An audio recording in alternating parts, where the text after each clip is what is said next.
Penganiayaan penjaga rumah artis Zaskia Mecca terus berlanjut dan hasil pemeriksaan sejumlah saksi dan rekaman CCTV menunjukkan pelaku anggota TNI dan kasus ini sudah ditangani POM dan Jaya. Penganiayaan yang menimpa Faisal Henry, penjaga rumah pasangan selebriti Zaskia Mecca dan Hanung Bramantyo terjadi Senin lalu di Jalan Ampera Raya, Ragunan, Pasar Minggu, Jakarta Selatan. Dari rekaman CCTV terlihat korban dianiaya pemotor yang mengaku sebagai anggota TNI.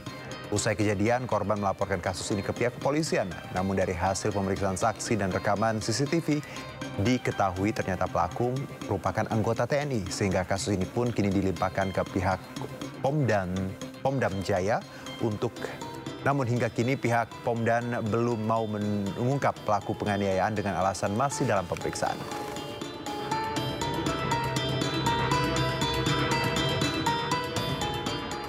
Dua kendaraan dinas pejabat berplat nomor merah terekam warga menerobos jalur khusus busway di Kebayoran Lama, Jakarta Selatan. Sontak aksi tak terpuji itu mendapat komentar negatif ribuan warganet. Dua kendaraan berplat nomor merah atau mobil dinas terekam kamera nekat melaju di jalur koridor 13 yang seharusnya hanya diperuntukkan untuk bus Transjakarta saja. Salah satu warga mengaku kejadian saat dirinya tengah menunggu kedatangan bus Transjakarta di halte Kebayoran Lama pada pukul 6.30 pagi. Tiba-tiba mobil yang diduga milik seorang pejabat beserta pengawalnya lewati jalur yang seharusnya tidak boleh dilalui kendaraan pribadi.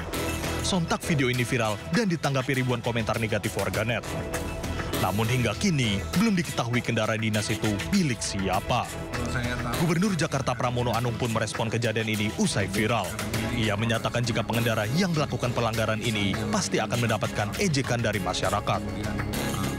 Kemudian menggunakan jalur busway dan sebagainya. Dan ini pasti dibully lah oleh publik. Eranya sudah era digital, sehingga orang dengan sangat gampang untuk mengetahui.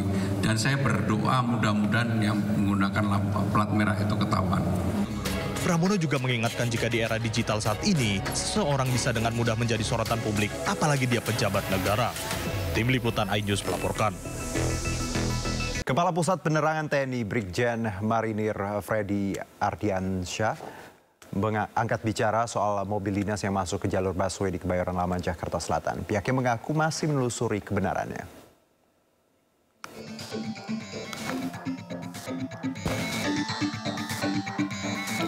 Saat ini Puspom TNI masih menelusuri serta mengumpulkan data dan informasi terkait video viral yang beredar. Pihak TNI juga menegaskan bagi prajurit dengan kendaraan dinas TNI dan melanggar aturan lalu lintas tentu akan ditindaklanjuti sesuai ketentuan yang berlaku.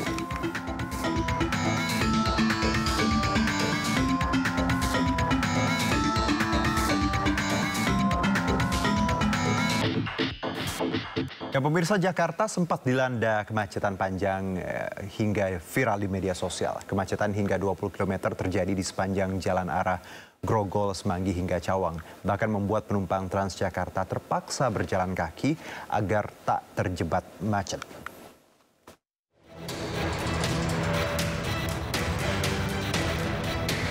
Kemacetan parah terjadi di sejumlah titik di Jalan Protokol Jakarta pada Rabu malam. Salah satunya di perempatan Tanah Abang, Jakarta Pusat dan arah Grogol, Jakarta Barat menuju Cawang, Jakarta Timur. Bahkan kemacetan di Grogol tercatat sepanjang 20 km. Warga mengeluhkan kemacetan terjadi dari 1 hingga 3 jam di Jalan Semanggi menuju Selipi. Pintu masuk tol itu ditutup karena lagi ini perbaikan. Ditutup. Penjompongan ditutup, sama Semanggi juga ditutup. Satu lagi depan BPJS Ketenagakerjaan ditutup juga. Jadi ada pintunya itu satu aja yang di Tegal Parang. Jadi semua masuk ke sana semuanya. Nah, yang paling parahnya lagi dari Tegal Parang ke sini juga ditutup juga. Jadi dua arah mampet gitu. Saya biasa itu dari rumah ke kerjaan itu paling enggak 15 menit. Tadi itu hampir 2 jam. Hampir 2 jam muter-muter. Kemacetan terjadi akibat ditutupnya sejumlah gerbang tol pasca aksi akhir Agustus 2025 lalu. Atas kemacetan yang membuat horor warga Jakarta, Pemprov pun mengantisipasinya dengan perbaikan gerbang tol dilakukan saat hari libur atau ketika aktivitas berkendara masyarakat sedang lengang.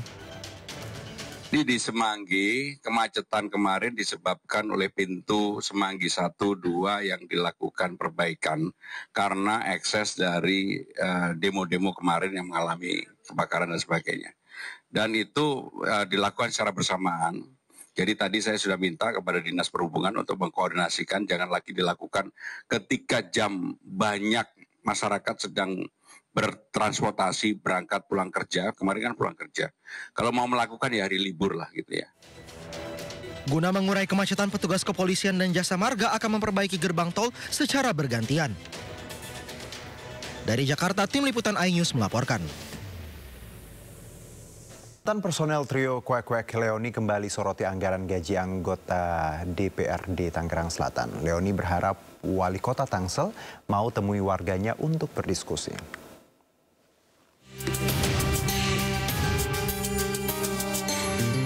Artis Leoni Fitria Hartanti kembali menyoroti anggaran gaji anggota DPRD Tangerang Selatan.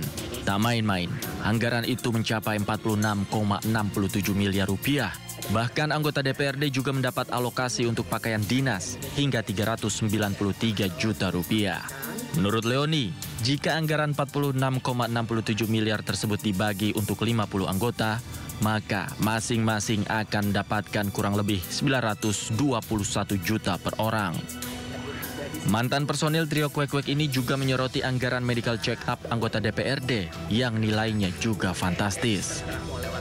Melihat nominal anggaran tersebut, Leoni meminta kepada para anggota DPRD Tangsel untuk segera bekerja dan mengagendakan pertemuan antara warga Tangerang Selatan dengan Wali Kota Tangsel Benyamin Daphni. Tim Liputan iNews melaporkan. Ya, pemirsa, sebelumnya mantan aktris cilik Leoni Fitria Hartanti juga kritisi pengelolaan anggaran pemerintah Kota Tangerang Selatan. Anggaran dinilai janggal dan tak masuk akal. Wali Kota Tangerang Selatan mengaku siap bertemu dengan Leoni untuk jelaskan duduk permasalahan secara rinci. Gue mau curhat dikit ya. Jadi kan gue ini lagi ngurus. Inilah video artis Leoni yang viral di media sosial. Dalam video, Leoni mengeluhkan adanya biaya pergantian nama ahli waris di rumahnya. Tak sampai di situ, Leoni juga membongkar laporan anggaran di pemerintah Tangerang Selatan di tahun 2024 yang ada di laman situs tangerangselatan.go.id. Leoni pun siap untuk bertemu dan berdiskusi soal anggaran ini. Ada beberapa hal juga yang lebih penting yang pengen saya dan mungkin sebagian masyarakat Tangsel ingin sampaikan terkait permasalahan sampah, terkait permasalahan jalanan, dan masih banyak lainnya.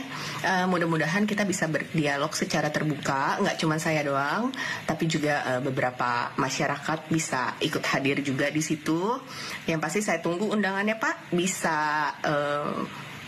bisa hubungi saya aja, terserah mau lewat cara apapun. Saya tunggu ya, Pak. Terima kasih. Wali Kota Tangerang Selatan Benyamin Daphni pun mengajak Leoni bertemu untuk menjelaskan duduk permasalahan secara rinci. Benyamin Daphni menambahkan untuk laporan anggaran yang dimaksud oleh Leoni hanya jaringan pemeliharaan kantor pusat pemerintah, bukan untuk pemeliharaan jalan ke Tangerang Selatan. Memang tadi sudah dijelaskan 731 juta nggak mungkin ngebenerin jalan sebesar itu. Itu hanya satu khusus untuk perbaikan jaringan listrik dan itu pun hanya di Pemkot saja. Ya kan hanya di kantor Pemkot saja, bukan se-Tangerang Selatan. Makanya jumlahnya 731 juta dan itu sudah dilaksanakan. Selain pemeliharaan jalan, Leoni juga menyoroti program penunjang urusan pemerintah daerah yang nilainya mencapai 2 triliun rupiah.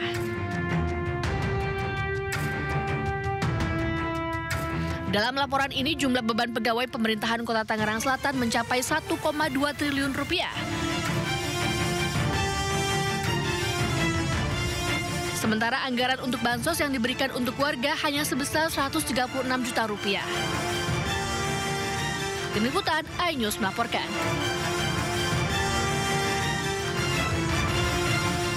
Polisi terus selidiki kematian bocah perempuan 8 tahun yang jasadnya ditemukan di kos-kosan kawasan Penjagalan Penjaringan Minggu lalu.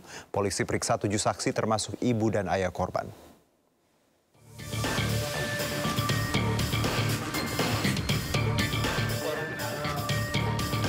Penyebab pasti kematian bocah perempuan 8 tahun di kawasan Penjagalan Penjaringan Jakarta Utara masih misteri. Satreskrim Polres Metro Jakarta Utara belum tetapkan tersangka. Namun telah periksa 7 saksi, termasuk ayah dan ibu korban yang sudah 4 bulan berpisah beserta para tetangga. Polisi juga periksa kejiwaan orang tua korban. Ada beberapa saksi yang kita periksa ya. Ada 7 orang yang sudah kita periksa, itu termasuk ibu korban, kemudian ayahnya juga, kemudian beberapa tetangga korban yang ada di situ. Sebelumnya, tim forensik Rumah Sakit Polri Kramat Jati menemukan adanya tanda kekerasan pada jenazah korban. Berupa luka akibat kekerasan benda tumpul di kepala dan kaki. Namun penyebab pasti kematian korban masih diselidiki melalui uji laboratorium forensik. Sebelumnya, warga temukan jasad korban di kamar kos-kosan dalam posisi telentang di bawah tempat tidur dan tidak mengenakan pakaian. Polisi yang menggelar olah TKP menemukan barang bukti buku tabungan, pakaian, sandal, dan botol minum. Menurut warga, korban tinggal bersama ibunya. Namun saat penemuan jasad korban, ibu korban tidak berada di lokasi.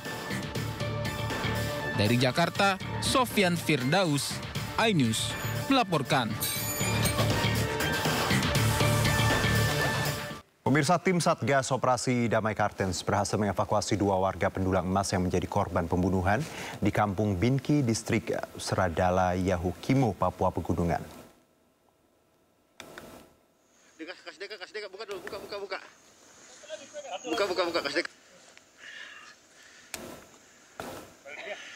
Kedua korban diketahui bernama Desen Domingus dan Marcelinus Manek.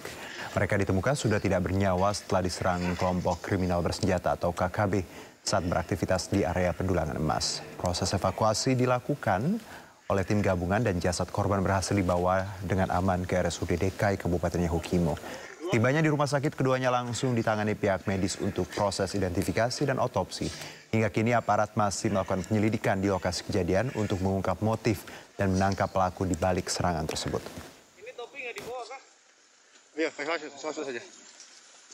Tim gabungan Satgas Ops Damai Kartens 2025 bersama Polres Yahukimo dan TNI telah berhasil mengevakuasi 2 dari 5 korban masyarakat penambang yang menjadi korban aksi pembunuhan oleh KKB yang menamakan dirinya Kodap 16. Motif penembakan oknum TNI yang nyaris mengenai seorang anggota Intel Kodim di salah satu bank di Goa, Sulawesi Selatan terungkap.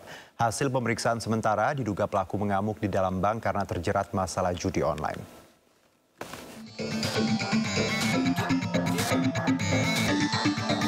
Oknum TNI yang lepaskan tembakan ke arah Serda Fahri, anggota Satuan Intel Kodim di pos security sebuah bank di Goa, Sulawesi Selatan, ternyata alami stres karena terjerat masalah judi online dan memiliki banyak utang.